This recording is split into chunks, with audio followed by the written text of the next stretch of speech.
Sana had learned how to look calm even when her heart was not. Every morning, she woke up early to help her grandmother before leaving the house. She dressed neatly and worked with purpose. People who saw her outside thought she was doing fine. They did not know how much she carried inside her chest. Sana had learned to keep her worries quiet. She had dreams like any other young woman. She wanted a peaceful life. She wanted love that stayed. But life had already tested her more than once. Kobe first noticed Sana at a small get-together organized by a mutual friend. It was nothing big. Plastic chairs, low music, laughter rising and falling in the air. Sana sat quietly, listening, smiling when something was funny. Kobe liked how she did not try too hard to be noticed. Her smile felt real, not forced. They spoke that evening, just small talk, work, family, funny stories about people they both knew.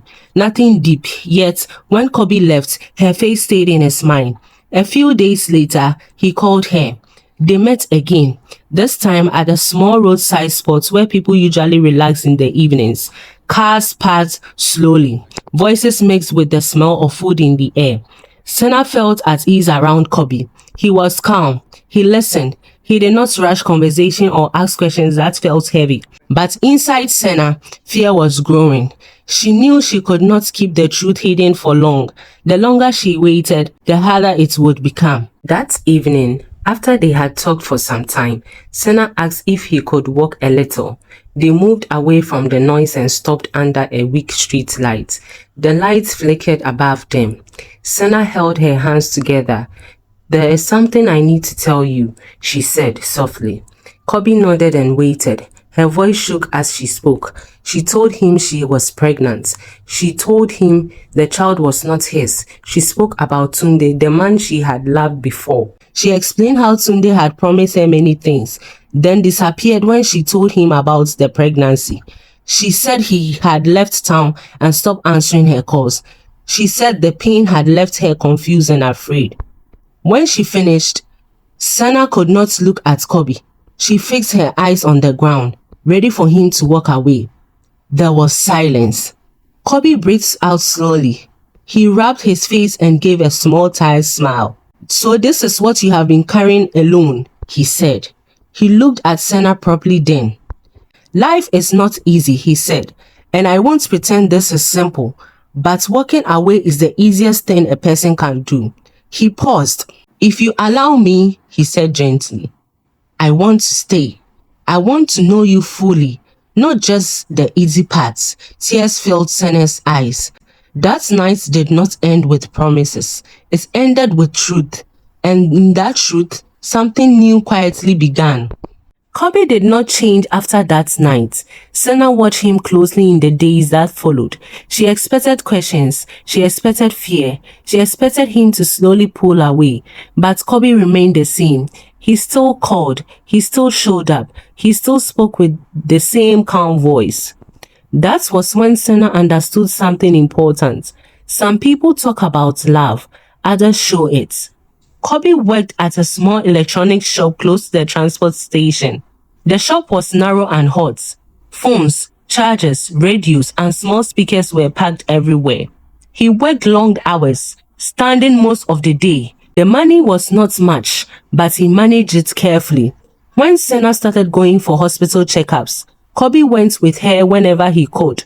He sat quietly on benches, scrolling through his phone or watching people pass by. He did not complain. When it was time to pay, he paid without making noise. Sana's pregnancy slowly began to show. People noticed. People whispered. Some looked with questions in their eyes. Sana felt the weight of those looks. But each time she felt small, Kobe reminded her that she was not alone. There were days Sana craved things that did not make sense. Fried food late at night. Fruits that were not in season. Kobe never laughed at her.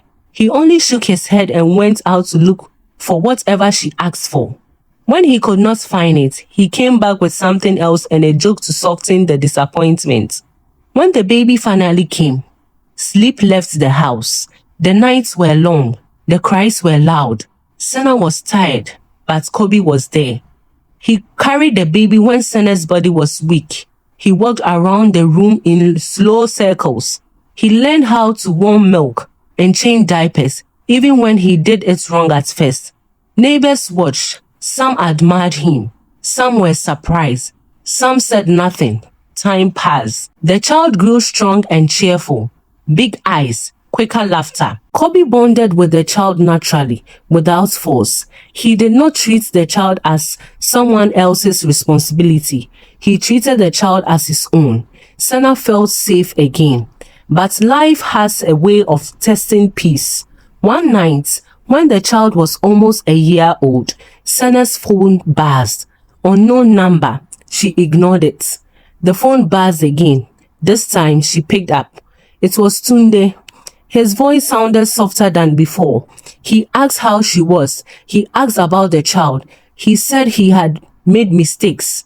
He said life had taught him lessons. Senna's heart shook. She did not tell Kobe about the call. At first, she only listened. Then she responded. Then she agreed to meet. Each time Senna went out, she left the child with neighbors. She left food and small money. The neighbors loved the child and never complained. Kobe noticed nothing. Senna told herself it was just closure, but closure has a way of opening doors it should not. And slowly, quietly, trouble began to walk back into her life. At first, Senna told herself it would not go far. Just conversations, just apologies, just hearing what she once wanted to hear. Tunde knew how to speak. He remembered the right words. He spoke about regret, about growing up, about mistakes that followed a man when he ran from responsibility. Senna listened, even when she knew she should not. Old feelings do not disappear simply because time has passed. Sometimes they hide and wait. Meetings became regular. Senna planned them carefully. She chose times when Kobe would be at work. She prepared the child early and took her to the neighbors. The neighbors welcomed the baby with open arms. They laughed, played, and never asked questions. Senna left food and small money, then rushed out, her heart beating fast. Each time she returned home, guilt followed her through the door. Kobe remained unchanged. He joked. He helped with the child. He spoke about plans for the future. His goodness made Senna feel worse. Then the body began to speak. The tiredness was different this time. The sickness stayed longer. Senna knew before the test confirmed it. She was pregnant again. The room felt smaller that day. With shaking hands, Senna called Tunde. She told him the news. There was silence on the line. The anger, sharp words, insults. He accused her of trapping him. He told her to never call again. The call ended. So did everything she thought was real. Fear took over. Senna did not sleep that night. Her thoughts moved in circles. She considered lying. She considered blaming Kobe. She even thought about ending the pregnancy. But none of those thoughts gave her peace. Truth was the only door left. The next evening, Senna waited until the child was asleep. The room was quiet. Kobe sat on the bed, tired from work. Senna knelt in front of him. Her voice broke as she spoke. She told him everything. The calls, the meetings, the pregnancy. She did not hide anything. Kobe's face changed. At first, he said nothing. Then his shoulders began to shake. Tears fell freely. Not small tears, heavy ones. The kind that carry pain inside them. Senna had never seen a man cry like that. The room filled with silence and sobbing. Senna wanted the ground to open and swallow her. For 3 days, Kobe did not speak. He did not shout. He did not sleep. He went to work. He came back. He ate a little. He slept little. Senna apologized every chance she got. Her words sounded small in her own eyes. On the 4th night, Kobe found Senna crying quietly by the window. He stood there for a long time, watching her. Then he walked over. "I am hurt," he said slowly, "but I will not allow pain to turn me into a person I am not." He held her hands. "The children did not choose this," he said. "They will not pay for adults' mistakes." That night, Senna understood the weight of forgiveness. Not that easy kind. The kind that costs something. After that night, something in Senna changed. She became quieter, but not from fear, from understanding. She watched Kobe more closely now, not to catch mistakes, but to learn him. Every small kindness carried weight, every joke, every tired smile, every time he carried the child without complaint, reminded her of what she almost lost. Kobe also changed, not in love, but in depth. He spoke less, thought more. He became careful with his words, as if choosing them from a place deeper than before. Trust was no longer something he assumed. It was something he rebuilt slowly. Life moved on. Days turned into months. The second child was born into a house that had already learned how to survive hard seasons. Sleep became a stranger again. Money was tight. There were days where plans had to wait, but the house did not break. One afternoon, opportunity knocked quietly. A friend told Kobe about work in a bigger city. Better pay, longer hours, more pressure. The kind of move that scared people who loved comfort. Kobe listened. He thought about it for days. Then he decided he would go first. Living was not easy. The morning Kobe packed his small bag, the children clung to his legs. Senna stood by the door, trying to be strong. Kobe held her for a long time. This is not running, he said. This is building. The city swallowed him. Life in the small town became quieter. Senna handled the children alone. Some days were good, some days felt endless. But every night the phone rang. Kobe called. Sometimes tired, sometimes laughing, always present. Distance tested them. They argued sometimes, misunderstood each other, missed each other deeply, but love held. Not the loud type, the patient one. Years passed. Slowly, Kobe became stable. He saved, he planned, he prepared a place that felt like home even before anyone moved in. One evening, he called Senna and said, "It's time." The move was not dramatic. No music, no cheering, just bags, children, and a long journey to a louder city. When Senna and the children arrived, Kobe stood at the door waiting. The same calm eyes, the same steady presence. The house was not big, but it was full of second chances, full of quiet strength, full of love that had been tested and stayed. The city did not soften life, it only exposed it. Senna learned this quickly. Days were longer here. Morning started before sunrise. Nights ended late. The children had school. Bills came without warning.